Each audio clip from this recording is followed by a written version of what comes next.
inmunidad del cáncer. En realidad, es un tema bastante importante e interesante, sobre todo para aquellas personas que tienen cáncer o que no pueden desarrollar cáncer. En realidad, cuando hablamos de la historia del desarrollo de la inmunidad en el cáncer, hablamos de muchas cosas. Primero, las primeras descripciones en 1800, a partir de 1850, sobre lo que era el surgimiento de neoplasias, hechas por Virchow. En 1898, los primeros estudios que permiten hacer alguna prospección sobre el cáncer las hizo el profesor Cooley en una universidad en Nueva York.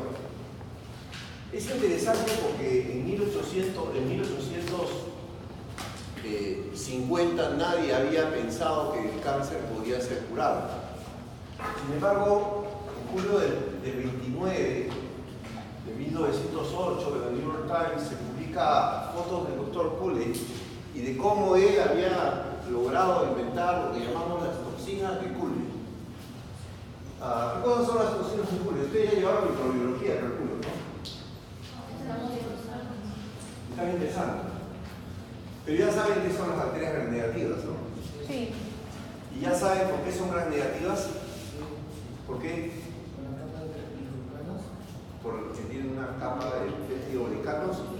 No, sino porque tienen de color rojo. Gram negativo tiene de rojo y el positivo tiene de azul violeta, ¿correcto? Esto se debe básicamente a la estructura de su membrana. Los gram negativos poseen algo que no poseen los gram positivos, que son los lipopolisacáridos. Y dentro del lipopolisacárido existe una área que se llama el lípido A, y esa cual es la parte del lipopolisacárido que es el que ejerce los efectos biológicos de esta sustancia. El lípido A, o sea, ¿qué cosa hacía Cooley? Cooley agarraba, calentaba bacterias gram negativas, lisaba las bacterias y las filtraba. Y esos lisados los inyectaba en pacientes que tenían cáncer. Ya se imaginan cómo se sentirían los pacientes después de inyectarle lisados de endotoxina, mejor dicho, de bacterias gram negativas, o sea, le estaba inyectando endotoxinas. Este ensayo se ha repetido porque el shock tóxico por infección bacteriana, el shock tóxico es producido por las endotoxinas. Por lo tanto, ya hay modelos humanos. El primer sujeto en hacer modelos humanos se llamaba Charles Dinarello, el profesor Charles Dinarello de la Unidad de Medicina Geográfica del Hospital de Boston. Hay un hospital en Boston que se llama Floating Hospital, hospital flotante. En realidad, el Floating Hospital flotaba en la bahía de Boston, pero era un hospital barco. Y luego, después de muchísimos años, o sea, de 1800 y pico, se logra construir un edificio en la ciudad de Boston, y ese es hoy el Floating Hospital. Y en el Floating Hospital hay una unidad que se llama Medicina Geográfica. Se dedica a estudiar básicamente enfermedades tropicales. Y ahí el jefe era el profesor Charles Dinarello. Charles Dinarello descubre la interleuquina 1 y lo descubre inyectando endotoxinas y simulando en gente sana un shock endotóxico. La diferencia que hay de tiempo entre las toxinas de Cooley y Charles Dinarello son varias décadas, porque Charles Dinarello hizo esos ensayos en los 80, mientras que Cooley lo hizo en el 1900. ¿Correcto? La diferencia es que él no sabía lo que estaba inyectando. Presumió que las bacterias muertas de cultivos gram negativos podían aumentar la respuesta inmunitaria de los pacientes con cáncer. Y en realidad sí, miren lo que dice aquí, ¿no? Doctor Cooley, remedio, que es una mezcla de toxinas, hace que una enfermedad esté fuera de otra. ¿Sí? Muchos casos han sido curados, y se refiere a curados, durante 15 años trató a 430 casos de cáncer y probablemente 150 fueron curados. Curados pues entre comillas, ¿no? 1900, ya se imaginan, el cáncer era tan raro como curar cáncer. Pero esta aproximación es sumamente interesante porque Cooley muere alrededor de los primeros lustros del 1900 y queda su hija, una hija pequeña. Se hace adulta, termina en un laboratorio de inmunología en la Universidad de Nueva York, donde trabajaba el profesor John Hall. ¿Quién es John Hall? El descubridor del TNF. Entonces, cuando la hija del profesor Cooley le contó, era bióloga, le cuenta al profesor John Hall las experiencias de su padre, el profesor John Hall se interesa por repetir los ensayos, ya no en humanos, sino en modelos animales, sembrar tumores y estudiarlos. Y se da cuenta de que las toxinas que liberaban las bacterias gram negativas, en realidad lo que hacían era hacer que el sistema linfoide humano liberara una sustancia que se llamaba el factor de necrosis tumoral alfa, llamado así por John Hall, factor de necrosis tumoral alfa. Mientras que en otra universidad, también de Nueva York, estaba el profesor Anthony Cerami. ¿Sí? Anthony Cerami estudiaba diabetes. ¿Y qué los unía en común a los dos? Que mientras que uno estudiaba cómo el cáncer, cómo las endotoxinas en animales con cáncer producían una disminución en el tamaño por liberación del Tumor Necrosis Factor Alpha, el profesor Anthony Cerami estudiaba por qué los pacientes con diabetes, que empezaban a debutar con diabetes, sufrían un cuadro de caquexia, como la que sufren los pacientes con cáncer, que empiezan a adelgazarse, lo que llamamos un síndrome de consumptivo. Se llama en medicina al estado de autodestrucción del cuerpo, adelgazamiento extremo, consumpción. Y entonces el profesor Cerami descubre una sustancia, y como eran pacientes diabéticos que bajaban, ¿alguien ha visto debutar un diabético gordo? Debuta de diabetes y en 3 semanas, 2 semanas, flaco como si le hubiera dado SIDA. Ese factor, según Anthony Cerami, era un factor que era liberado por determinados macrófagos y que se llamaba caquectina. Entonces John Hall y Anthony Cerami van a un congreso de citoquinas. Y en el congreso dice, yo he descubierto, yo también, mira, ¿qué te parece si intercambiamos datos? Y entonces cuando intercambian secuencias, porque cuando tú tienes una figurita y vas a canjear figuritas de un álbum, lo primero que dices, tú tienes la misma, yo te cambio por esta, entonces más o menos igual. 2 patas que tienen su figurita, entonces dice, ya a ver, enséñame cómo es tu secuencia, y yo te enseño la mía, ya vamos a ver, cambiemos figuritas para ver las secuencias, y encuentran que las secuencias de aminoácidos eran extremadamente parecidas. Entonces resulta que la caquectina y el Tumor Necrosis Factor era lo mismo. Eran 2 sustancias muy parecidas, por no decir iguales. Y así es que se explica cómo es que las toxinas de Cooley inducían factores de necrosis tumoral que destruían tumores, o por lo menos reducía el tamaño de los tumores.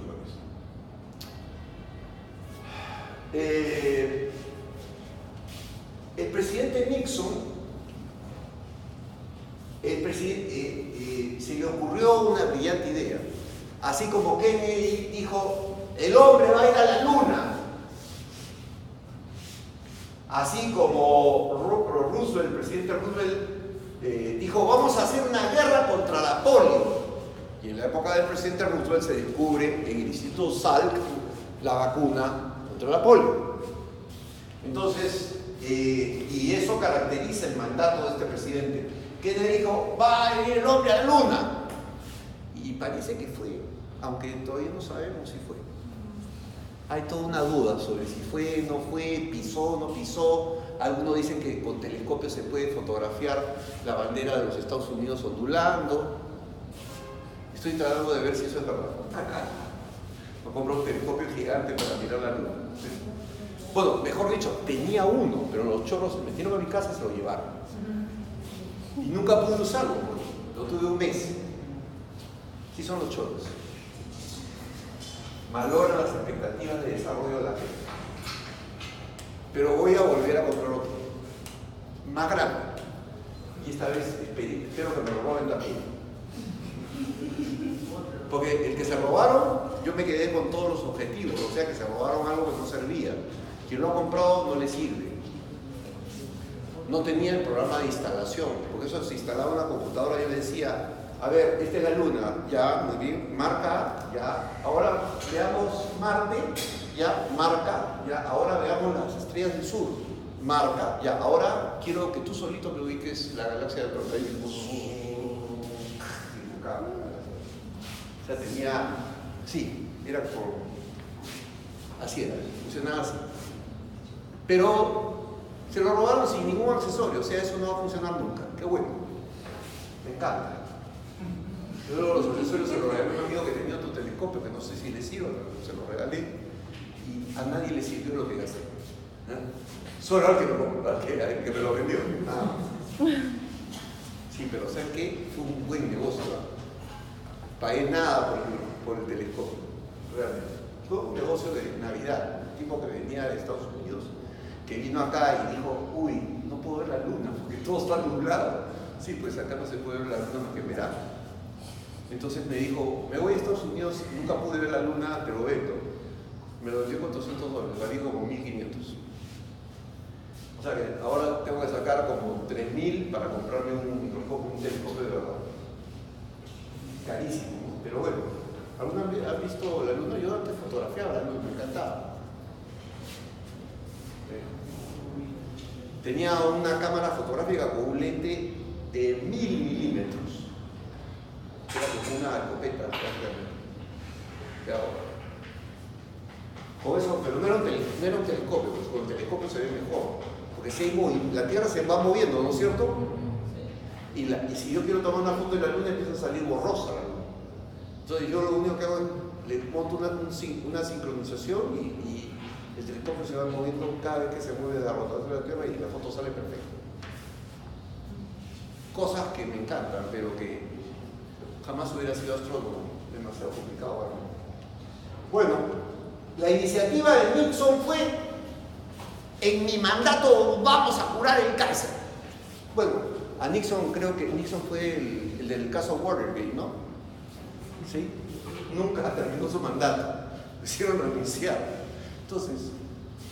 Entonces no pudo completar su iniciativa. En realidad, soltaron un montón de millones, firmaron esta iniciativa que yo les mando a Nixon, ¿sí? En el Centro de Investigaciones de Armas Biológicas Fort Detrick, Maryland, se confirmó que Frederick Cancer Center iba a recibir las aportaciones, el dinero que iba a ser parte del dinero que iba a ser para esta iniciativa. Se gastó millones.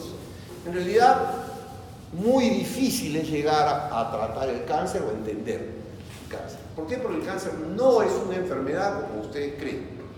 El cáncer es un conglomerado de enfermedades que tiene como causa común la proliferación sin control de determinadas células. Vamos a poner algunos ejemplos. Si yo cojo un pollo y le inyecto el virus de Rush, el pollo hace sarcomas.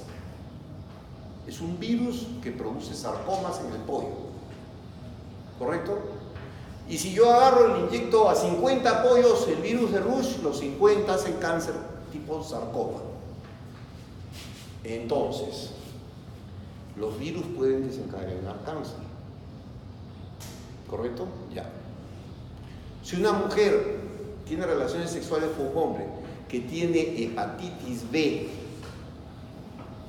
y se contagia, pero a su vez está gestando de este hombre, en el momento que transplacentariamente el feto se ha infectado con hepatitis B, el feto va a nacer con el virus en el hígado. Y como es un hígado muy joven, el virus va a lograr producir lesiones hepáticas que luego pueden convertirse en hepatoma, que es una de las complicaciones del cáncer, de la actividad del virus de hepatitis B crónica. O sea, algunos se mueren y otros hacen cáncer de hígado. Las mujeres que contraen, por ejemplo, el virus del papiloma, algunas cepas del virus del papiloma les permiten desarrollar cáncer de cuello uterino. Entonces, y es asintomático. Si usted se acuesta con un caballerito, el caballerito tiene virus del papiloma, ustedes se infectan con el virus del papiloma y luego se mueren de cáncer. Así es. No, él no quería perjudicarlas, pero las terminó perjudicando. Y si ustedes se acuestan con otro caballerito y ustedes ya se fueron infectadas, ese caballerito va a contraer el virus del papiloma y lo va a contagiar a otra chica. Entonces, cuanto más activas sexualmente sean, más riesgo van a tener de desarrollar cáncer de cuello uterino. ¿Qué deberían hacer? Pues yo, con la edad que tengo, primero la someto a una batería de pruebas a la niña. Por eso es mejor tener una única pareja, ¿sí? Si no, van a morir de cáncer de cuello. Bueno, no, si no mueren de cáncer de cuello y se hacen detección temprana del papiloma virus en el cuello uterino, bueno, irán a una conificación, pues le sacarán una parte del cuello, ¿no? Total. El que juega con fuego termina un poco quemado. Ok, entonces está más claro que nunca que los virus producen cáncer.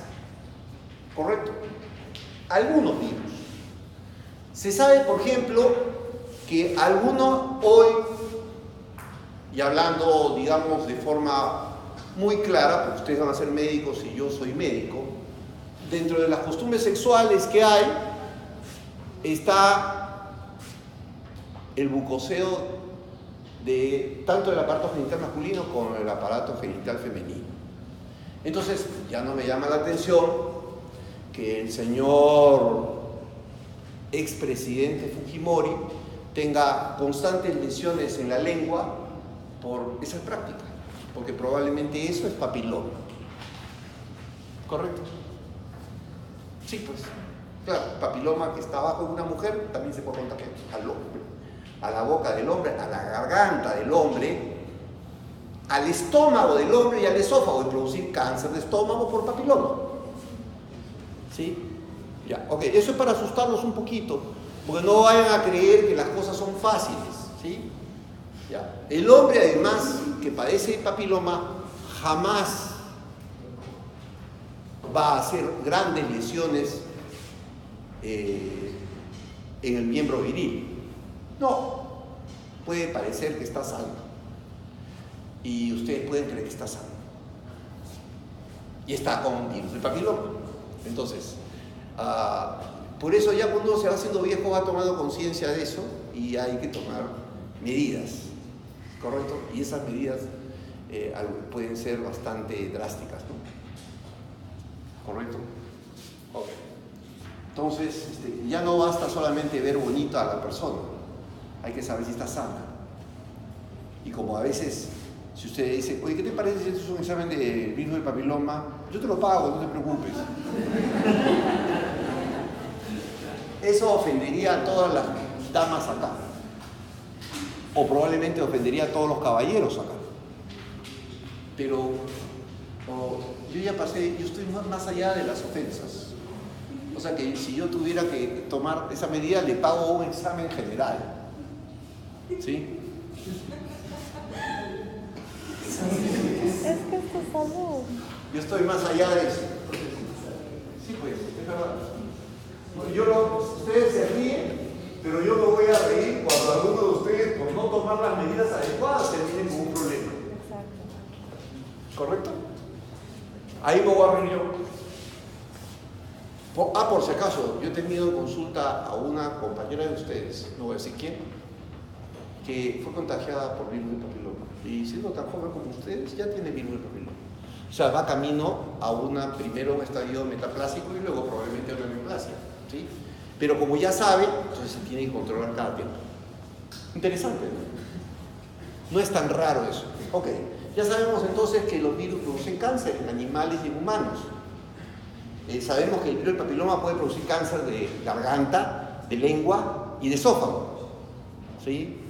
Ese actor famoso, esposo de Catherine Zeta-Jones, ¿cómo se llama? ¿Ah? El esposo de Catherine Zeta-Jones. ¿Quién es? Ya, el Catherine Zeta-Jones tiene 40, el pata tiene como 70. Bueno, cáncer de garganta. Ya lo trataron, ya todo, ¿no? Pero fue por eso mismo. Dijo, a mí me gustaban mucho las relaciones sexuales orales. Y entonces, por eso tengo cáncer de garganta. Lo dijo en una televisión americana, para que tengan cuidado, señores. Ya, bueno, muy bien, ya le dio cáncer. Ya. Eso es por virus, ¿correcto? Ya. Entonces ya sabemos que el virus puede producir cáncer. ¿Los químicos pueden producir cáncer? Claro que sí, que los químicos producen cáncer. Hay sustancias químicas que son carcinógenas. La Organización Mundial de la Salud ha catalogado las carnes curadas, o sea, chorizo, panceta, lomito ahumado, hot dog,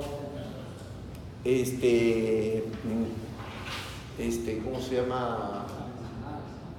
No sé, todas esas cosas que venden como embutidos, como productos tan peligrosos como el polonio, el uranio y todos los materiales radiactivos. Son procarcinógenos por las sustancias que tienen. ¿Qué sustancias tienen? Todas las carnes son curadas con sulfatos y nitritos. ¿Por qué usan nitritos? Básico pues, porque los nitritos preservan esa carne. Ahora, hay estudios en Estados Unidos que dicen que darles salchipapas una vez a la semana puede ser suficiente para que en varios meses el niño pueda desarrollar una neoplasia. Así que a sus hermanitos no le den salchipapas para salir del paso, ¿sí? Okay, eso ya está estudiado y publicado. No estoy hablando tonterías. Entonces los alimentos pueden estar contaminados. Hace poco se detuvo la venta de losartán. Sí, por una alerta. La materia prima que venía de China estaba contaminada con nitrosaminas, compuestos nitrados. Todos los compuestos nitrados que entran en contacto con la carne producen nitrosamina, porque la carne está hecha de aminoácidos. Al combinarse producen nitrosaminas. ¿Correcto? Entonces, esos son carcinógenos. La cerveza tiene alto contenido de nitratos. O sea que cuando ustedes toman cerveza, también tienen nitrosaminas. Y muchas cosas están contaminadas con químicos. Pero hay químicos, digamos, que están en el ambiente y que pueden producir carcinogénesis, pero hay otros químicos que no están en el ambiente y que están catalogados como carcinógenos. Vale decir que una sola inyección los lleva a una neoplasia, como el caso del metilcolantreno. Es una sustancia altamente carcinógena, ¿correcto? Entonces, ya sabemos que los virus, que las sustancias químicas, ahora nos falta. Nos falta porque también sabemos ahora que la radiación es un elemento importante para la producción de cánceres. ¿Cómo lo descubrimos? Cuando hicieron explotar la bomba de Hiroshima y Nagasaki. Y luego cuando hubo el accidente de Chernobyl. Y hoy, hace poco, cuando ya ustedes estaban casi conscientes del mundo, hubo el accidente de Fukushima. Todas esas liberaciones de energía han producido, en los sectores donde se han producido, una ingente cantidad de aparición de neoplasias. ¿Correcto? Incluso a distancia. Entonces, no nos podemos librar de esta contaminación por radiación en algunos casos, porque está en el ambiente. Entonces la radiación también produce tumores. Si la radiación produce tumores, ¿qué es lo que tendríamos que pensar? Que lo último que puede hacer un médico, es no preocuparse en la radiación a la que somete al paciente. Si comparamos una placa dental, ¿le han tomado radiografía de dientes alguna vez? Sí, sí. Ya. Si le han tomado 50, ya vayan pensando que eso es muy peligroso. Es mucho, 50. ¿Sí? Porque ya se sabe que la radiología dental produce tumores cerebrales. ¿Sí? Pero hay algo que tienen que saber. Si alguna vez han hecho una tomografía de cuerpo completo y se van a hacer 3 de cuerpo completo, ya tienen la misma dosis que recibieron los que estaban a 10 kilómetros donde explotó la bomba de Hiroshima y Nagasaki. 10 kilómetros. Ya, entonces, la gran pregunta, a ver señores, ¿tienen algo que conversar? Coméntenos, por favor.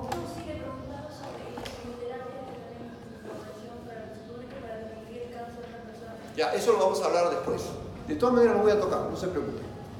Entonces, la radiación de una tomografía, sobre todo si es muy extensa, si hacemos 3, eso equivale a estar muy cerca de las explosiones atómicas de Hiroshima y Nagasaki. Eso quiere decir que en el Perú, por ejemplo, yo me iría de frente a Quito. Digo, señor, muéstreme los últimos 10 años de sus tomografías. Y si encuentro 3 veces a un paciente con tomografías de alta extensión, les debería caer una multa y cierre. Pues ese señor, ya, sí, claro, ¿qué? Cabeza, sí, está rara para ti ya, tomografía de cabeza. ¿Tu brazo crees que es uno más chingoloso? Tomografía de cuerpo entero. No es que es un negocio. Y nadie lleva control. Ella va, por ejemplo, ella puede ir a Quito y decir tomografía de cuerpo completo y la paga. Luego se va, o sea, un loco puede irse a otro lado y decir, sí, pero es que no estoy contento con el resultado, me voy a tomar otra, acá. En Resomasa me tomo otra, se toma otra. Y no veo lo que tengo, entonces me voy a tomar otra en otro lado. No hay absolutamente ningún control. Nadie cruza datos. Esa voluntad.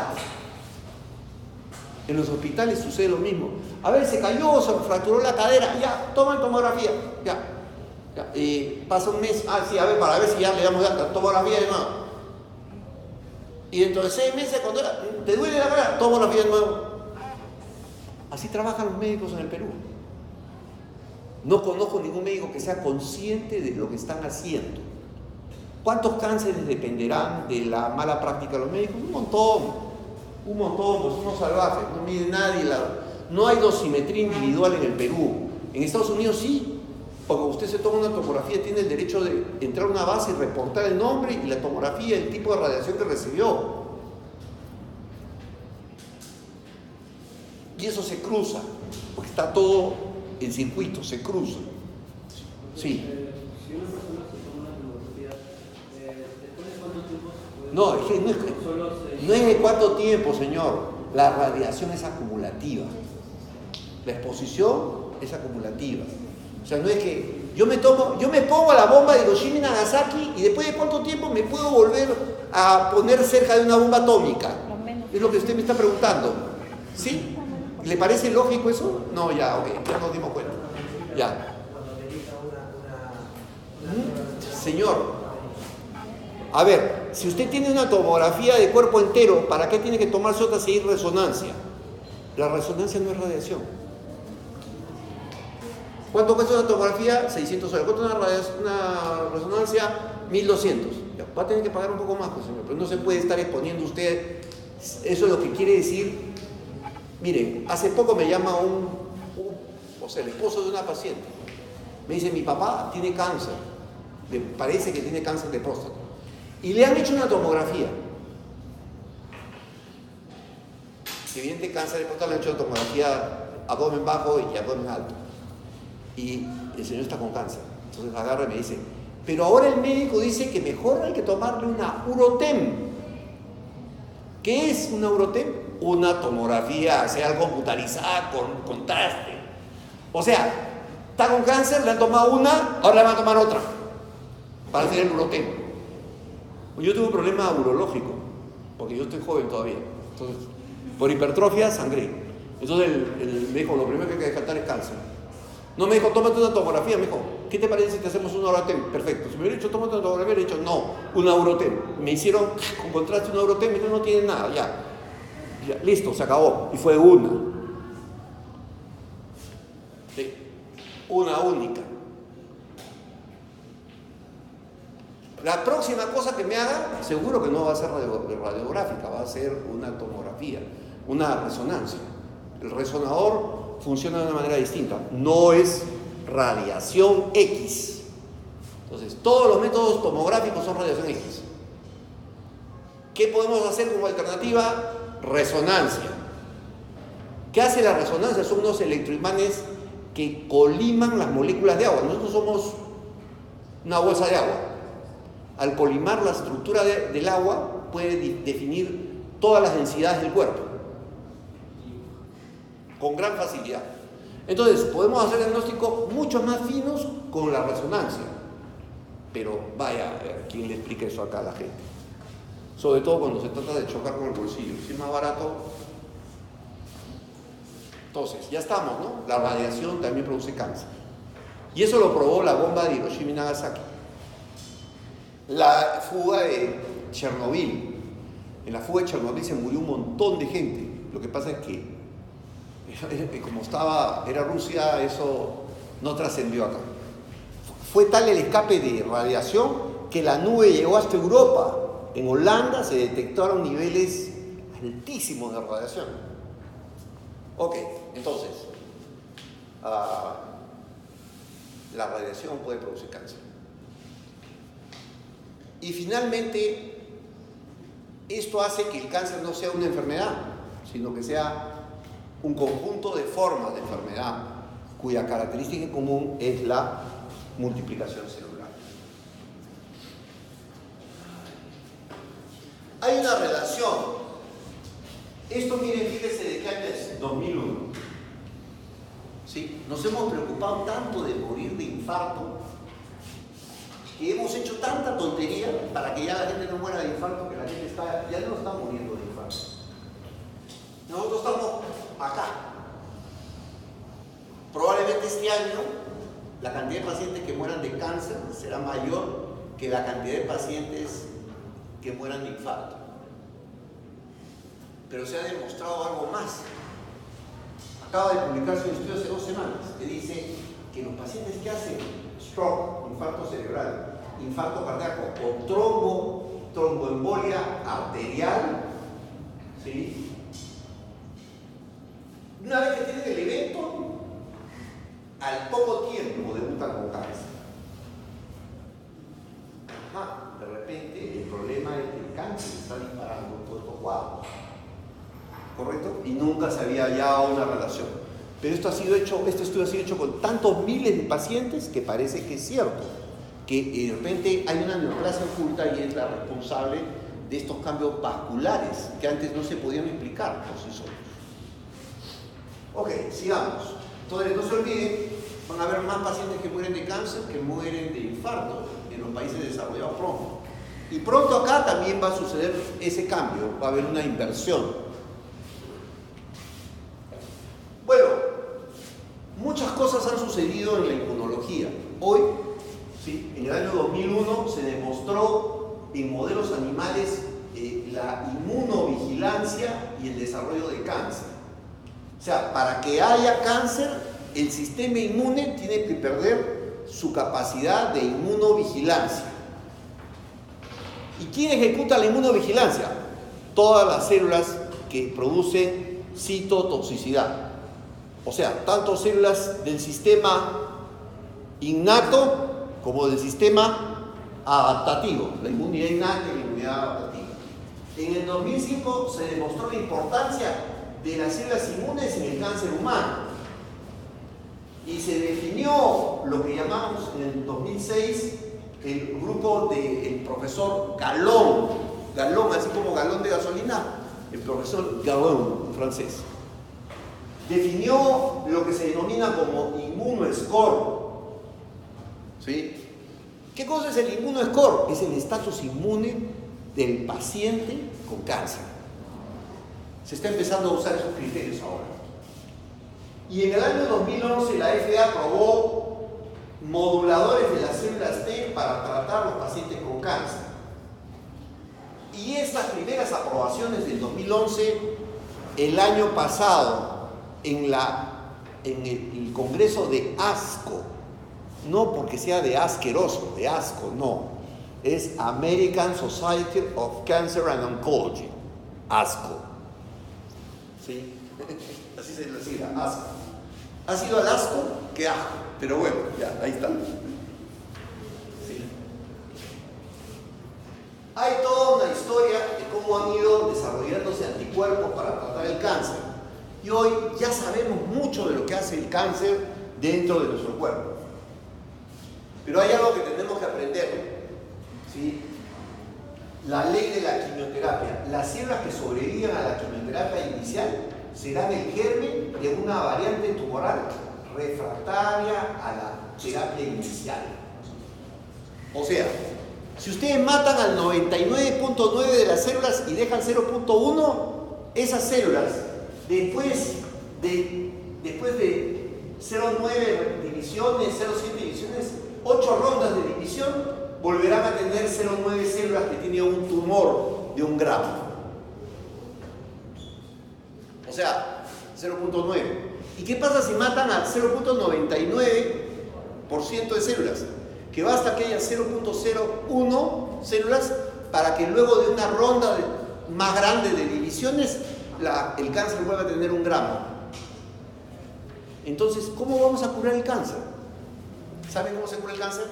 Matando al 100% de las células tumorales. Por eso es que erradicar el cáncer no es tan fácil. Porque se necesita matar al 100%.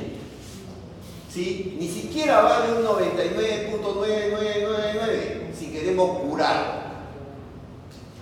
Ahora la pregunta es, ¿y cómo logramos matar al 100% de las células? Solo hay una forma. Lograr que después de que hemos usado sustancias para matar un cierto número de células, el número de células remanentes, el 0.000001, se encargue de destruirlas. ¿Quién? El sistema inmune. No hay otra. ¿Y qué sucede en el paciente con cáncer? Que su sistema inmune está venido a menos y no puede matar ese 0.00000001%. Ese es el problema. Entonces, la estrategia que no consiga la erradicación completa perderá a mediano plazo. Ese es el problema. Los oncólogos no ven al paciente como un paciente inmunocomprometido. Para mí es así: paciente con defecto inmunitario que después de un tiempo desarrolla neoplasia. Oncólogo que interviene al paciente para matar el tumor, pero nunca se preocupa de qué pasa con su inmunidad. Cuando ha erradicado el tumor, dice, ya está curado, ándate. No hacen nada sobre la inmunidad. Por lo tanto, el tumor va a volver. Yo no sé si no lo hacen nada porque son ignorantes. Yo no sé si no hacen nada porque no saben qué hacer. Yo no sé si no hacen nada porque les da pereza. O yo no sé si no hacen nada porque esto es un negocio. ¿Correcto? Todavía no lo sé. Pero me retrotraigo a pensar que el problema es que los oncólogos modernos no han desarrollado habilidades para entender desde el punto de vista inmunológico el cáncer. Nada más. Esa es mi única e importante apreciación. Entonces, ¿cómo se regula la inmunidad? ¿Y esto cómo nos lleva a entender el cáncer? Ya todos sabemos algo muy simple. Si la inmunidad está bien y el cáncer es destruido, se acaba el cáncer. Y eso es posible. Se llama curaciones milagrosas. Y hay un montón de curaciones milagrosas. ¿Sí? O sea, en donde el cáncer se desarrolla por un descuido del sistema inmune y el sistema inmune se alerta y ¡plum!, destruye el cáncer y desaparece el cáncer por completo. Hay casos y casos. Mi padre vio un señor que tenía como 70 años que llegó con un tumor así en la cara, un osteosarcoma que le había formado la cara. Y como era de la zona de Amazonas, y conocía a la familia, le dijo, ¿sabe qué cosa? Hay que llevarlo a neoplasia. Y en neoplasia, en la enfermedad neoplásica le dijeron, mire, este es un osteosarcoma avanzado, ya no se puede hacer nada en realidad. Que el señor vaya a su casa, y descanse, y ya, que le den todo lo que le guste. Ya no sabemos qué podemos hacer. Estamos hablando del 60, ¿no? Del 60, 65, 70. Ese señor escuchó que había un brujo en la alta montaña que hacía cosas maravillosas. Tomó todo tipo de brebaje, ya me imagino. 8 meses después el señor vino sin nada en la cara y lo llevaron nuevamente a neoplásicas. Y neoplásicas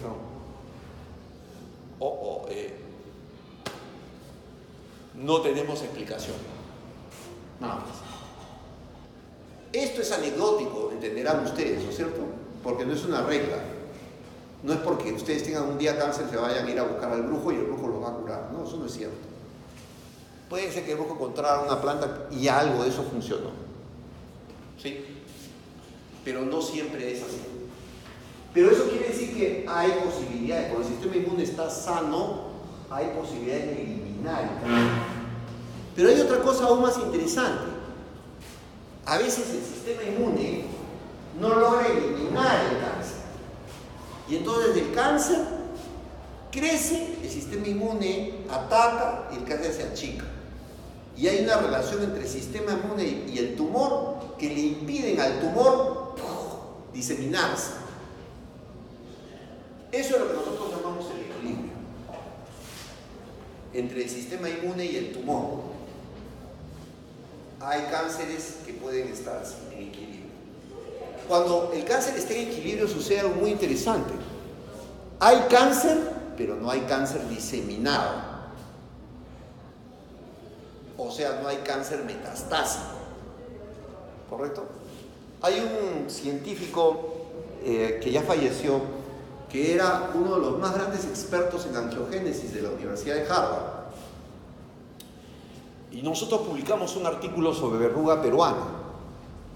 Y la verruga peruana es una enfermedad que se caracteriza por producir tumoraciones, ¿sí?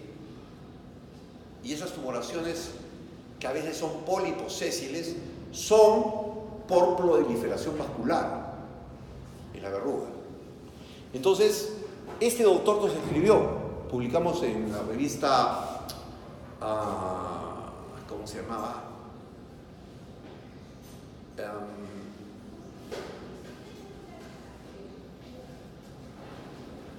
Era Oncogenesis Review, así se llama la revista en Estados Unidos.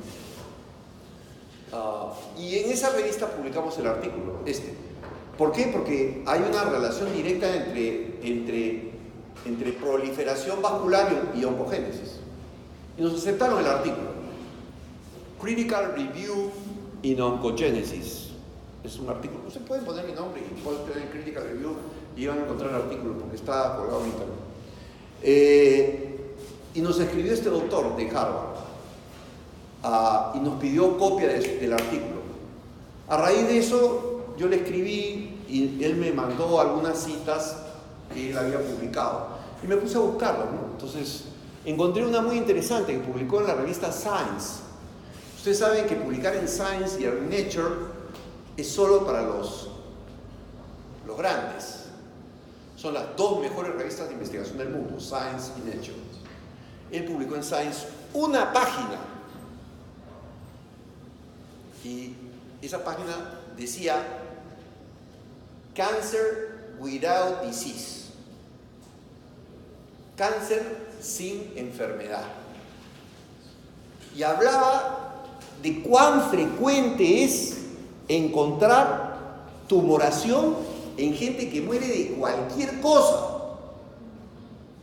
Muere de accidente de tránsito a los 70 años, lo llevan a la morgue, el señor estaba sano, le sacan la próstata, hacen secciones y encuentran un cáncer allí, pero un cáncer que está enquistado y que no tiene el grado de malignidad para convertirse en invasivo. Eso es lo habitual 50% de los varones mayores de 55, 60 años van a estar en esa condición. De tal manera que el cáncer no es tan poco frecuente de próstata en los varones. Es muy frecuente, ¿sí?, a esas edades. Y muchos mueren de cualquier cosa, hasta de viejos, pero no, el cáncer nunca se compromete. Y eso se llama equilibrio. Están en equilibrio. ¿Qué pasa cuando el tumor del tejido prostático del hombre se compara con el tejido normal y es muy símil? Estamos hablando de un tumor de bajo grado invasivo. Habitualmente el patrón es así. Si el tumor se parece al tejido de la próstata mucho, el tumor es benigno, o por lo menos es un tumor que no va a ser invasivo. Pero cuando hay una gran anaplasia de las células, hay una tremenda, indefinición del tejido que forma parte del tumor, ese tejido es altamente invasivo y se va a convertir, va a encontrar la forma de escapar del equilibrio a los mecanismos de escape que van a permitir que él salga, ese tumor, a buscar vasos sanguíneos para poder jalar sangre hacia el tumor y hacer que el tumor prolifere.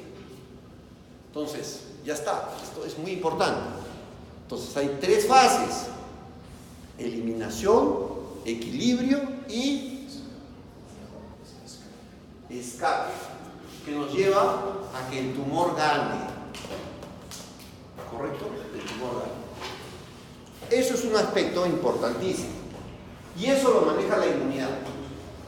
Lo otro interesante es que cuando ustedes lean un libro, lo primero que van a encontrar en casi la mayoría de los libros que se leen es que el cáncer es clonal. O sea, una célula se convirtió en maligna y formó toda la estirpe de células malignas. Eso es verdura. ¿Sí? Eso no es verdad. ¿Por qué? Porque lo que se ha descubierto hoy día es que muchos tumores son bilineales. Están formados por más de una estirpe celular. Y lo gracioso de todo eso es que una científica, Alison Clary, logró separar las 2 estirpes de un tumor en ratas y cogió las células de una estirpe y las sembró en un animal, no cáncer. Cogió la otra estirpe y la sembró en otro animal, no cáncer. Pero cuando mezclaba las 2 células y las inyectaba en un animal, se desarrollaba el cáncer.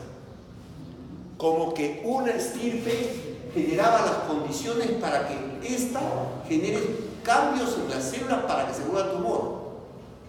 Se necesitaba una doble mutación, o sea que el tumor sea bilineal, en 2 clones de células. Acá tienen ustedes unas células basales, no crecía el tumor. Las células luminales, no crecía el tumor. Pero cuando se mezclaban las 2, había un tumor biclonal. ¿Correcto? Eso cambia un poco la visión que tenemos de las cosas. Y cambia más cuando nos damos cuenta, por ejemplo, que antes cuando se estudiaban tumores, hasta hace poco, agarraban, sembraban en un frasco que se llama Falcon, plano, con una boca, ponían medio de cultivo, cogían una célula tumoral, la sembraban y la célula tumoral crecía como una capa. Y ahí ensayaban las drogas. Pero esta era una visión, ¿cómo diríamos? Una visión que tiene largo y ancho, 2D. Y los tumores que se desarrollan en el hombre y en los animales son 3D, no son 2D. Estos modelos no sirven para nada. Entonces, alguien inventó algo interesante. Inventaron el modelo de gota. Es una gota suspendida de células que crecen. donde hay unas que se diferencian y son cubierta, tegumento, otras que están dentro, y finalmente, como está conectado a los vasos, pueden jalar otras células y formar dentro un microambiente. Y podemos ver cómo actúa a 3D los componentes de la respuesta, tanto tumoral como de defensa. Esto va a cambiar la oncología terapéutica futuro, porque vamos a descubrir lo que antes no conocíamos, cómo era el microambiente dentro del tumor. Nadie sabe qué pasa dentro del tumor, nadie sabe qué cambios se dan, nadie sabe qué influye dentro del tumor, porque todos esos estudios han sido en 2 dimensiones, ¿correcto? Hoy recién, estamos hablando de hace un año, o tal vez un año y medio, se está trabajando estos modelos en gota para estudiar el cáncer.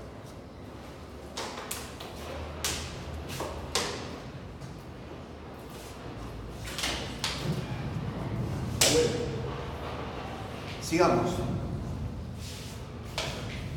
¿Qué componentes intervienen en un tumor en la inmunidad de la inmunidad innata? Las células natural killer, que son aquellas que se encargan de matar a las células anormales. Miren, esta es una célula tumoral y estas son células natural killer cells. Vamos a mirarlas en acción. Miren, esta es la célula tumoral, miren cómo le pasan hasta por encima. Miren. Claro, esto no es en tiempo real, esto debe haber sido hecho en varias horas, ¿no? Acá lo vamos a ver en unos minutos, en un minuto más o menos, un poquito menos. Miren, ahí está, apoptosis.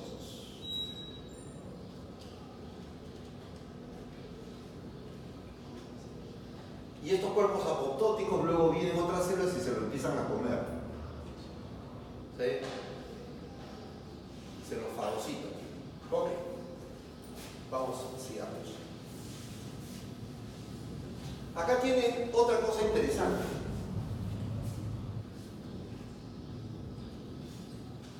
Acá tienen ustedes a un linfocito citotóxico.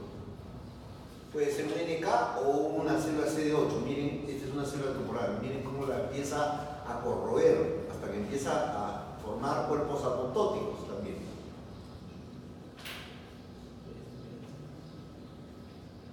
Y finalmente se mete hasta adentro.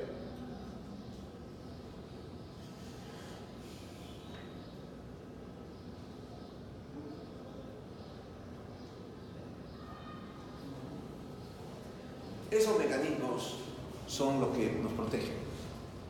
Y evidentemente, aunque ustedes no los visualicen, eso está en ustedes en forma normal.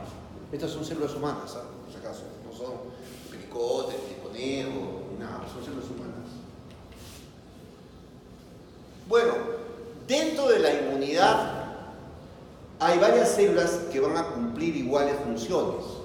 Esta es la inmunidad adaptativa, linfocitos TH2, TGLP17, TGLP22 y TH1. Vamos a tener lo que se llaman células linfoides innatas, que van a cumplir también funciones. Por ejemplo, la célula linfoide ILC2. Por ejemplo, la célula Natural Killer Cell. ¿Sí? Por ejemplo, la ILC1, que es igual que el TGLP1. Y finalmente la ILC3, que va a operar casi como el TGLP22, que es proinflamatoria. Entonces, todas esas células, tanto los linfocitos T innatos, ¿sí? O células linfoides innatas y los linfocitos adaptativos de la inmunidad adaptativa que todos conocemos, van a ser, digamos, van a tener un rol en cáncer. Dentro de las células de la inmunidad innata que van a influir en el perfil de respuesta de la inmunidad adaptativa, están estos dos tipos de macrófagos. Los macrófagos M1, que van a estimular a las células TGLP1, y los macrófagos M2, que van a estimular a las células TGLP2. Ya, alguien tiene un cáncer. ¿Qué perfil se supone que desarrolla un paciente con cáncer? ¿Este o este? Claro que sí. ¿Por qué? Porque este sería el perfil adecuado para destruir al tumor. Pero este no. ¿Por qué? Porque este tiene que ver con matriz extracelular, reparar matriz. En cambio, este tiene que ver con matar microbios, matar células inflamatorias, matar células de cáncer, etc.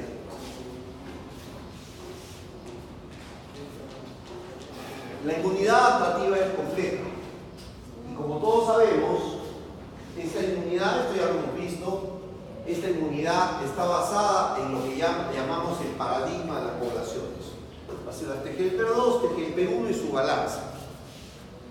Antes se pensaba en eso, ahora se piensa que los patrones son bastante más complejos. Antes se pensaba que esto era un balance así, que podía haber un balance, si hubiera interleuquina 12 liberada por macrófagos, habría una mayor respuesta celular. Si hubiera también gamma interferón, había una mayor respuesta celular. Y si hubiera una respuesta de IL-4 o IL-10, habría una mayor respuesta humoral. ¿Qué es esto lo que es inducido en realidad por células T reguladoras en pacientes que tienen cáncer? En los pacientes con cáncer, el perfil de células T reguladoras generalmente aumenta. Generalmente digo porque todavía no tenemos una gran experiencia en entender cómo se mueve el sistema inmune frente al cáncer, pero ya hay los que están dándose los primeros pasos. Cuando hablamos de inmunidad, entran a tallar las células T reguladoras y estas son capaces de bajar la respuesta de estas dos estirpes celulares. Por lo tanto, ¿qué deberíamos decir? ¿Cuáles serían de todas estas las células que dominarían en la neoplasia? ¿Por qué? Porque producen interleuquina 10 y TGF-beta, que son antiinflamatorias e inmunosupresoras. Estas de acá, porque aumentan la respuesta por anticuerpos. Y esa respuesta no mata tumores. Es la respuesta TH1 la que mata los tumores. Es la respuesta T-helper 17 la que mata tumores. Es la respuesta T-helper 22 la que mata tumores. Y otras cosas.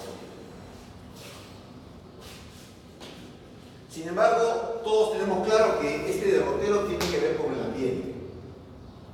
O sea, esta diferenciación de las células tiene que ver con factores del ambiente. Así que, si en el ambiente hay mayor radiación, mayor contaminantes, presencia de virus. A ver, una chica se va con un muchacho, se enamora, la besa y de pronto le sale herpes. Ella no tenía herpes. La infección del herpes va a ser de por vida. Primera infección, lo que llaman la enfermedad del beso. ¿Sí? Así que si ven a un chico que tiene pequeños globitos perlados en la boca, no lo besen. ¿Sí? Porque eso es herpes. Ya, entonces, tuvieron varicela de pequeñas. Y eso es un virus herpes, varicela zoster. Se queda en el sistema inmune de por vida. Ya tienen una infección.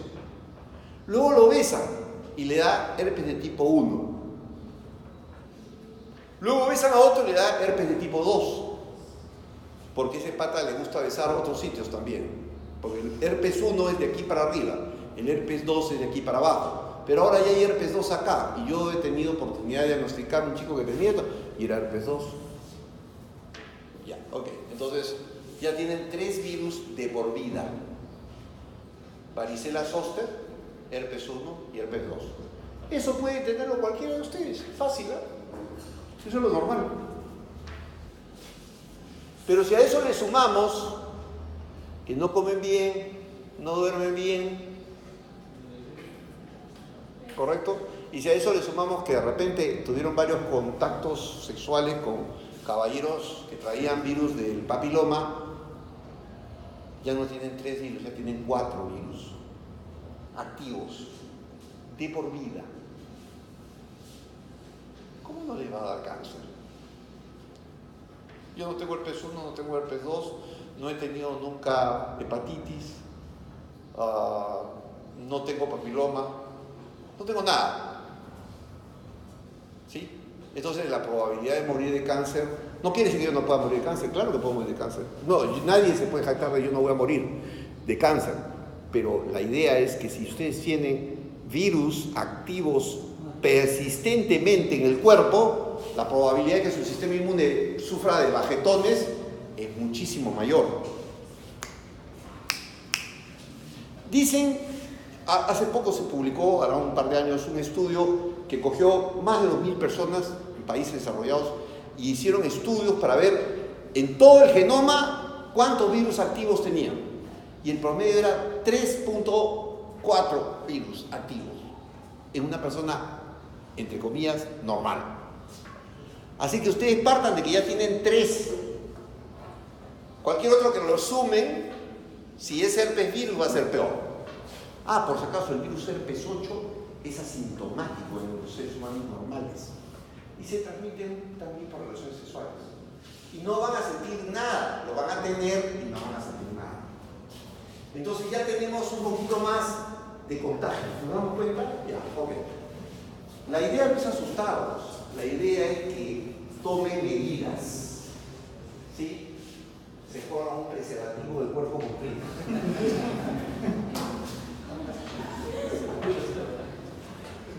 No sé cómo será un preservativo facial para no contagiarse de repente. No hay. Ok. Entonces, los antígenos tumorales, los tumores presentan antígenos porque son células extrañas al cuerpo. La presentación normalmente, esta es una célula presentadora antigénica, estamos hablando de un macrófago y este es un linfocito TGLP1. Es molécula de clase 2 con antígeno y con señales y coseñales. Molécula célula B que presenta un antígeno que ha sido soluble, que fue capturado por la célula B y lo presenta como molécula de clase 2 a células generalmente TGLP2. Y cualquier célula presentando un antígeno a una célula citotóxica, pero esta cualquier célula es una célula que ha sido infectada por un virus, está presentando un antígeno viral con moléculas de clase 1 para que esta célula citotóxica, ¿qué le haga? La destruya porque está infectada. Pero en el tumor sucede algo particular. En el tumor sucede algo muy particular. Acá tienen un tumor y aquí tienen un linfocito. El tumor está presentando el antígeno. ¿Sí? Y esta presentación es como si acá tienen ustedes un macrófago y un linfocito T. Cuando el macrófago presenta un antígeno pues con moléculas de clase 2, antígeno procesado y una coseñal que es CD80, CD87, que es el B7-1 y B7-2 contra CD28, ¿correcto? ¿Qué hace el tumor? El tumor pretende cegar al sistema inmune. ¿Y cómo lo ciega? Presenta moléculas de clase 1 a una célula citotóxica, ¿correcto? El péptido, este es un péptido del tumor, un antígeno tumoral, y no hay coseñal. ¿Para qué? Para que el tumor no lo pueda reconocer al tumor, los antígenos tumorales. Entonces, si yo tengo un macrófago, una célula T, y yo presento un antígeno y le mando una segunda señal por P7, CD28, lo que normalmente sucede es que esta célula se activa, pero cuando yo tengo una célula tumoral que presenta un antígeno sin coseñal, esta célula T se vuelve anérgica, ciega frente a este antígeno, no lo puede reconocer y lo va a tolerar. Esto es lo que hace el tumor, inducir tolerancia. ¿Correcto?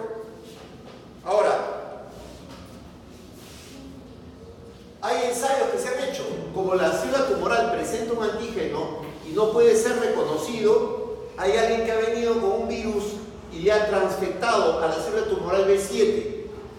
Y cuando se completa la señal, la célula citotóxica destruye la célula tumoral.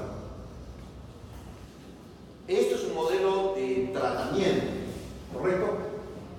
Pero en los modelos ha funcionado muy bien. Transfectar B7 a través de un virus, o sea, infectar con un virus esta célula para que exprese B7 y las células del sistema inmune la puedan destruir. Pero el tumor tiene más mecanismos para protegerse. Y otro mecanismo importantísimo es la forma como el tumor escapa. ¿Y cómo escapa? Escapa de muchas maneras. La interleuquina 2 es una terapia. Y las primeras terapias que se hicieron fueron bien simples. Sacaban linfocitos del paciente y cogían linfocitos del tumor del paciente. O sea, le sacaban un trozo de tumor, lo disgregaban, lo pasaban por una máquina que es un citómetro de flujo con sistema FACS que puede separar células tumorales y puede separar los linfocitos del tumor, y esos linfocitos del tumor los cultivaban junto con los linfocitos de la sangre periférica del paciente y le ponían interleuquina 2. Esta incubación por 2 a 4 días hacía que los linfocitos del tumor entrenaran a los linfocitos, los linfocitos del tumor entrenaran a los linfocitos inocentes cómo destruir el tumor. Esta terapia fue una de las primeras celuloterapias que se llamaban Tumor Infiltrating Lymphocyte, o linfocitos infiltrantes del tumor, o terapia con células TIL. ¿Por qué? Porque sacaban células del tumor y las coentrenaban. Porque se supone que las células que están circulando en la sangre son pues inocentes, no saben que hay un tumor, pero las que están en el tumor sí saben del tumor. Se lograron algunos avances con eso. Este es, por ejemplo, un tumor metastásico pulmonar después de la terapia TIL. Miren acá el tumor, miren acá, miren aquí, ¿no? Esto fue, como poder decir, esto es el paleolítico de la inmunoterapia. Lo más antiguo de las células TIL. Pero se vio que había diferencia. Este es controles y esto es tratados. ¿Sí? El promedio de vida mejoró en melanoma con este mecanismo de células TIL. Esto es 2013, tampoco es tan antiguo, es 2013. No es que el paleolítico, sí, el paleolítico del 2013, o sea, hace 50 atrás, nada más. Y los linfocitos infiltrantes tenían sus ¿cómo se llama? Su aplicación, su forma de hacerlo, etc. Vayamos a ver acá. Esta es la interleuquina 2. Sabemos que la interleuquina 2 estimula todos estos receptores. Se parecen, ¿no? Porque tienen el gamma común. La interleuquina 2 puede funcionar muy bien estimulando diferentes funciones. La interleuquina 2 además ya se vende. Son los nombres comerciales de la interleuquina 2. Y tiene además una aprobación, ¿sí? Se ha aprobado para usar en carcinoma de células renales y en melanoma. Son las dos aprobaciones que tiene de la FDA. Fuera de otras cosas que se usan, sin embargo, tienen unos efectos adversos. Hoy sabemos que si metemos bastante interleuquina 2, la inmunidad sube. Pero si ponemos dosis bajitas, se incrementan las células T reguladoras. O sea, las que deprimen la inmunidad. Entonces, como que ya no llama tanto la atención mezclar al paciente con cáncer con la interleuquina 2. Porque ya vimos que la interleuquina 2 puede aumentar las células T reguladoras, ¿correcto? O sea, las que deprimen la inmunidad. Y entonces, ahí estamos en una especie de contrasentido. Y eso se debe al gran efecto pleotrópico que tiene.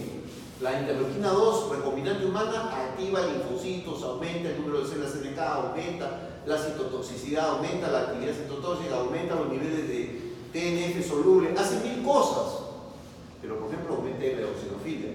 puede producir linfopenia transitoria y linfocitosis de rebote. O sea, ¿cómo sería conveniente producir linfopenia en los pacientes? Nadie lo sabe. Y por eso ya no va a estar en uso mucho tiempo con los criterios amplios. Además, produce vitíligo. Miren, qué interesante. Los pacientes producen un vitíligo extenso con un efecto secundario de la terapia. Se ha usado, este es un ensayo del 99, se ha usado en tumor de células renales, carcinoma de células renales y melanoma. Y miren, dependiendo, esto es el basal, control, acá tienen en células renales y aquí tienen el melanoma. Células renales, melanoma, perdón. Sí, células renales más melanoma. Y melanoma solo. Y ese es el control basal. Y acá también, todos, miren, está mucho mejor la sobrevida, pero no es la gran maravilla, ¿no? Acá tienen ustedes, este es un paciente operado que tiene una recidiva de un tumor primario que fue melanoma, y este es el efecto de interleuquina 2. ¿Sí? Ayuda, pero eso no se da en todos los pacientes, en algunos nada más, ¿no? La inmunoterapia. Miren ustedes, este es un paciente sin terapia, con cáncer. Este es un paciente que le dan quimioterapia con inhibidores de la timidina quinasa. Esto de acá es el aumento de la sobrevida, ¿correcto?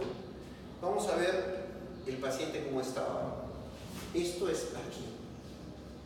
Esto es 15 semanas después del tratamiento. ¿Sí?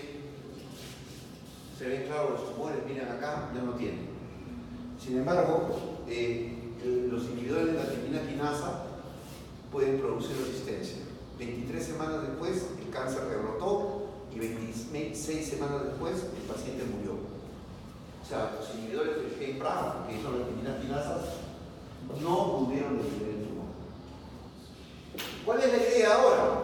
La idea es, el año pasado se consagró la inmunoterapia, es aplicarle inmunoterapia a la gente que tiene cáncer, no importa el cáncer que tenga, porque la inmunoterapia ayuda a prolongar la vida. Miren, control, quimioterapia con timidina quinasa, terapia, inmunoterapia con monoterapia, o sea, con una sola droga, y esto es con una combinación de drogas de inmunoterapia. Lo que se espera es que el paciente pueda sobrevivir mucho tiempo. Ya se ha logrado. Ya hay éxitos interesantes. Las drogas no son inocuas, ¿eh? Pero son. Y ya tenemos algunas cosas. Primero, en el 2015, ¿sí? Y este es el 2000, este también es del 2015, creo. Se ha consagrado, tanto en Science como en Nature, lo que se denomina la terapia en los puntos de control. Resulta que se han identificado puntos de control que el sistema inmune usa y que el tumor mal usa para confundir al sistema inmune. A ver, vamos a ver. Entonces, el sistema inmune usa una primera señal. Hola, le presento un antígeno. Y usa una segunda señal. Hola, le pone una co-señal. Y entonces ella reconoce al antígeno. O sea, la célula reconoce el antígeno. La célula T reconoce al antígeno. Ok, ahora, eso es en la vida normal, cuando un macrófago le presenta a un linfocito T. Pero, ¿qué hace el tumor? El tumor se ha dado cuenta que el linfocito tiene dos señales, una primera señal, una segunda señal, pero hay una tercera señal que puede apagar la segunda señal. Y el tumor usa esa segunda señal para apagar al linfocito.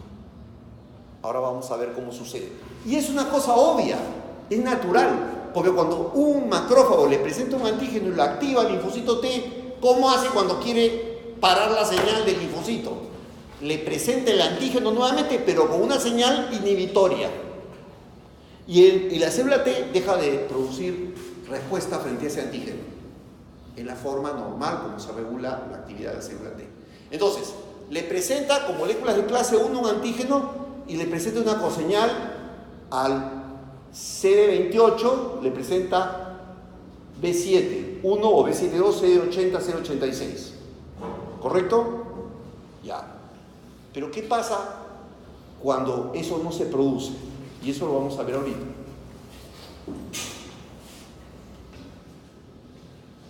Esto es más o menos lo mismo que ya han visto en la primera y la segunda señal.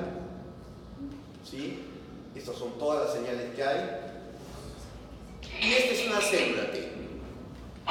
Viene un macrófago y presenta esta célula APC, o célula presentadora antigénica, con moléculas B7, va a activar ¿a quién? Va a activar esto va a activar a CD28. ¿Correcto? Y entonces se va a producir, tiene una afinidad moderada, la actividad es constitutiva y se produce la activación. Ya tenemos el linfocito activado, empieza a trabajar contra el antígeno que ha sido presentado. Ahora está en la fase 2, ya hay que parar esta célula, ya no puede continuar actuando. Entonces se le presenta B7 ya no acá, sino a CTLA4. Y este tiene un efecto de frenado, frena la actividad del linfocito. ¿Qué hace el tumor? El tumor, para hacer que este linfocito no lo moleste, presenta un antígeno y le presenta la señal a CTLA4 y hace que esta célula no lo reconozca y detiene la respuesta inmune contra estas células, contra las células tumorales. O sea, el tumor usa una vía inhibitoria que es CTLA4 para detener la respuesta inmune mediada por linfocitos T. ¿Correcto? Eso es lo que hace. Ahora, ¿cómo nosotros aprovechamos esto de la inmunoterapia? Bien fácil. Acá hay una presentación normal. Una célula cualquiera presenta un antígeno con moléculas de clase 2 y lo presenta a una coseñal CD28B7. Si nosotros queremos inactivar a esta célula, presentamos un TCR, moléculas de clase 2, con B7 a CTLA4. Todo eso es normal. Ahora vamos a ver qué hace el tumor. El tumor presenta moléculas de clase 1 y no presenta CD28, sino no presenta CD28, sino a B7. Acá, hace esto, el tumor. ¿Y qué se supone que debería suceder? Que esta célula no pueda reconocer este antígeno que ha sido presentado. Entonces, se ha desarrollado una táctica. Se usa un anticuerpo, se bloquea al CTLA4 para que la presentación siempre vaya hacia la célula citotóxica T y de esa manera pueda destruir al tumor. Anticuerpos anti-CTLA4 se han usado como el ipilimumab o el pembrolizumab. Estos anticuerpos bloquean al CTLA4 e impiden que la célula T se active.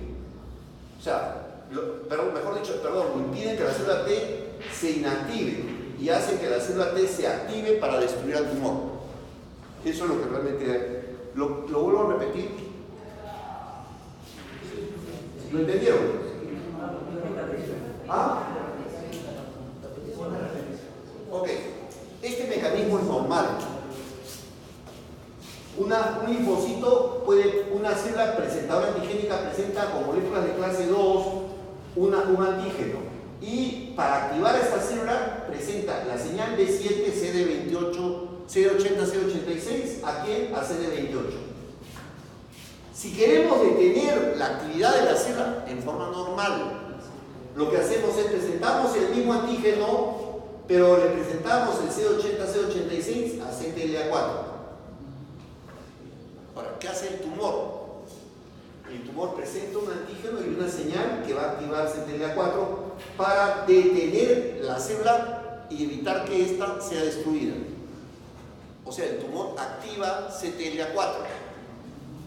¿Y qué cosa hacemos nosotros? Le metemos un anticuerpo que bloquea en la célula T al CTLA4, de tal manera que haga lo que haga el tumor, de todas maneras la presentación no va a terminar en una inactivación, sino en una destrucción de la célula tumoral.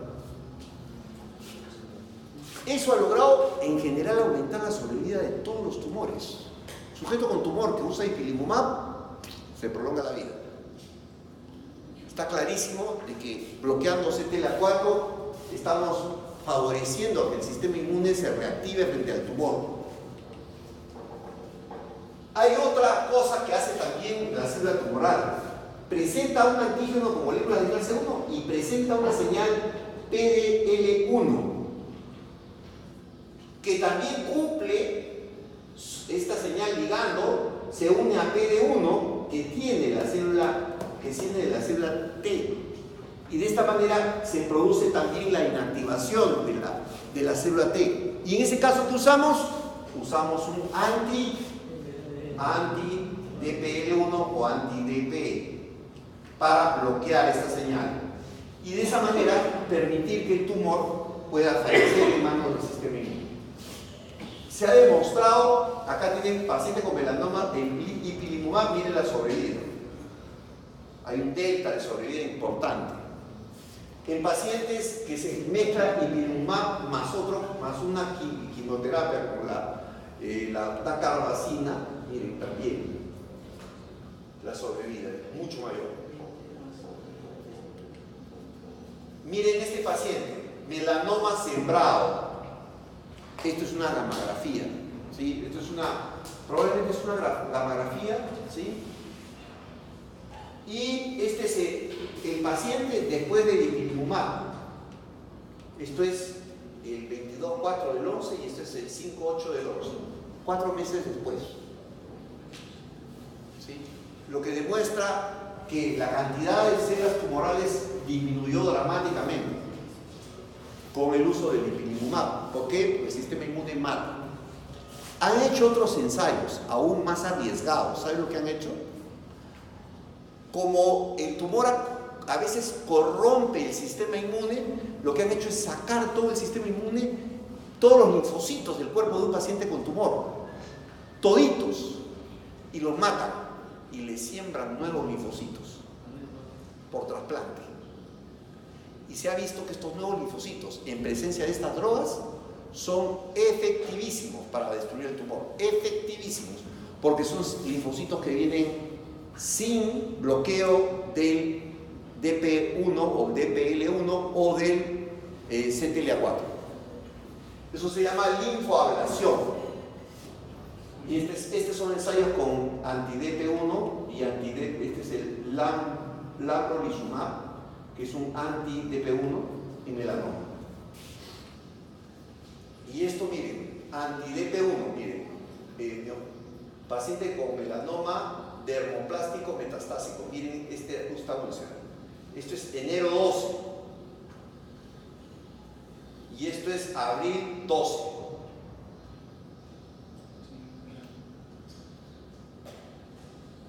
Interesante, ¿no? Este es con ipilimumab.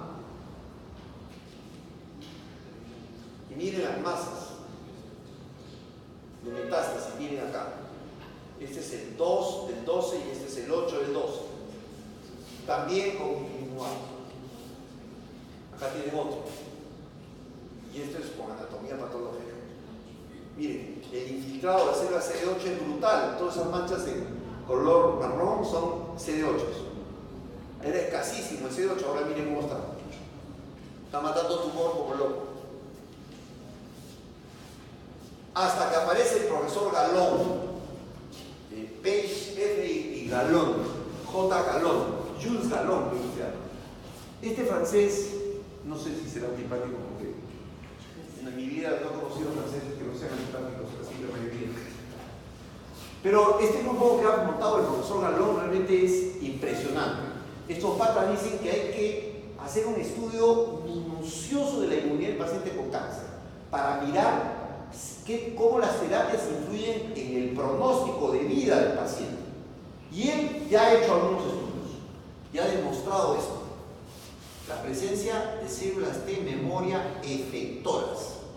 Es una célula T que no solamente está metida en anticuerpos, no, es una célula T memoria que es capaz de producir citotoxicidad. Entonces, cuanto más células T efectoras memoria hay, más reserva mortal citotóxica contra el tumor habrá en el tiempo, después de la quimioterapia, etc. Y eso permite, en cáncer colorectal, y eso permite mirar el resultado clínico y predecir cómo va a ser el resultado clínico después de la remoción del tumor. Bueno, dejemos al profesor Galón, pero hoy este es un tumor, y si nosotros empezamos a explorar el microambiente, vamos a encontrar dentro células inmunes. Y eso es lo que está haciendo Galón. El profesor Galón está tratando de estudiar el microambiente. ¿Y qué es lo que está planteando? Estudiar el nivel de infiltración con lo que él llama el inmunoma, que son subpoblaciones inmunes purificadas en el tumor, cáncer de colon y mucosa normal. O sea, comparan la mucosa normal con la mucosa del cáncer de colon para mirar todas las estirpes celulares y hacer un mapeo para saber cuál es la diferencia. Este es el inmunoma que va a manejar el futuro. Y este es el inmunoma intratumor. ¿Sí? Y podemos mirar todas las estirpes, cómo se mueven dentro del tumor y cómo el tumor tiene dos clústeres de células que están dentro del tumor, dos estirpes. Bueno, Steven Rosenbach desarrolla lo que llamamos las terapias CAR T-cell. La FDA acaba de aprobar esas terapias, hará un par de meses. Son recontra eficientes, porque ¿qué cosa se hace? Se usa ingeniería genética para reeditar las señales. Yo estaba diciéndoles, primera señal, segunda señal, para activar a la célula y destruir un tumor. Ya bueno, entonces los patas dijeron un ratito, ¿y qué pasa si hacemos una sola señal y esta la montamos sobre esa señal? De tal manera que apenas toque la célula tumoral, la maten. Ahí tienen, primera y segunda señal. Primera y segunda señal, ¿sí? Esta fue la primera generación de CAR, que venía como de la célula tumoral, necesitaba una célula accesoria. Luego se hizo en segunda generación, solo la señal de coestimulación montada sobre el TCR. Finalmente se hizo la señal, el TCR, como la primera y la segunda señal de coestimulación en un solo receptor. Conclusión, ya no se necesita B7, ¿no? Todo está en una sola señal, en un solo receptor. Y lo que hacen es anulan en un linfocito, anulan la expresión del TCR y montan esta señal reingeniada. Hace 3 años se publicaron terapias de cáncer. Yo tengo un amigo que es médico, que es inmunólogo como yo, que está con cáncer de cerebro. Y estamos averiguando todas las técnicas habidas y por haber. Y nos damos con la sorpresa de que esta terapia es la llamada a ser usada en cáncer de cerebro. En New England Journal ya se publicó, en la ciudad de Hope, está el City Hope Hospital o el Hospital de la Esperanza. Ahí han hecho los ensayos con células CAR, T-cell y reedición del TCR y han logrado curar completamente en 1 año pacientes que tenían neoplasia de cerebro agresiva. Ahora la pregunta es, ¿cuánto cuesta? Bien barato, $500,000 la terapia. Y si falla la reingeniería, hay terapia de rescate, CAR T-cell, en segunda fase, otros 500.000. Y si falla la segunda fase, hay terapia de rescate en tercera fase. Ya está $1,5 millones. Y hasta hay terapia de rescate de cuarta fase, donde se vuelve a hacer el CAR T-cell para ver si terminamos de erradicar las células tumorales, y esos son $2 millones. Yo voy a morir, si me da cáncer voy a morir de cáncer, eso no les cabe la menor duda, porque yo no voy a tener acceso a esto, ni ustedes tampoco, salvo que se saquen la tinca. ¿Sí? Y si me saco la tinca, dudaría si dejarle la plata a mi gente o gastarla o malgastarla en una terapia que podría necesitar una terapia de rescate y otra de rescate y otra de rescate. Yo tengo un amigo que es oncólogo, es uno de los más importantes oncólogos en Chicago, y él me dice, bueno, habitualmente hemos tenido fracasos en la primera, segunda y tercera. Ya tengo pacientes que están en cuarta fase de CAR T-cell, o sea, en cuarta terapia de rescate. Eso aquí pues es como que ahorita abra la puerta a un IT, ¿no? Más o menos, así está acá. Es más o menos lo mismo. Cuando estudiamos los patrones de la complejidad biológica de los tumores, nos damos que estos snideromas del cáncer nos muestran patrones sumamente interesantes. Estos son las interacciones metabólicas, metabolismo de las células tumorales. Miren. Son todas las vías que llevan al cáncer. A mi amigo le hicieron una biopsia de cerebro y la llevaron a Alemania. Y hay un grupo de científicos presididos por un biólogo molecular peruano que vive en Alemania hace más de 30 años. Y le hicieron así, todo un mapeo. En tus células ha mutado el gen tal. El gen tal está implicado en y las drogas que podrían funcionar sobre el gen tal son Mutación 2. El cáncer tiene 4 mutaciones principales y otras accesorias. Pero las 4 principales te dicen, o sea, en realidad es tan complejo porque yo recibí esto y en realidad uno se pone a pensar, ya, estas terapias, ¿cómo las combinamos? No hay experiencia. Entonces, esto es como que te dicen, el camino es por ahí, pero si tú quieres puedes ensayar, ¿no? Pero no sabemos cuál va a ser el resultado. O sea, estamos mirando a la luna, ¿sí? Y no podemos ir a la luna todavía. O sea, más o menos así. O sea, se ha podido mapear todas las fallas genómicas del tumor, pero no sabemos cómo corregirlas. Eso es un poco la lección final. Muchísimas gracias.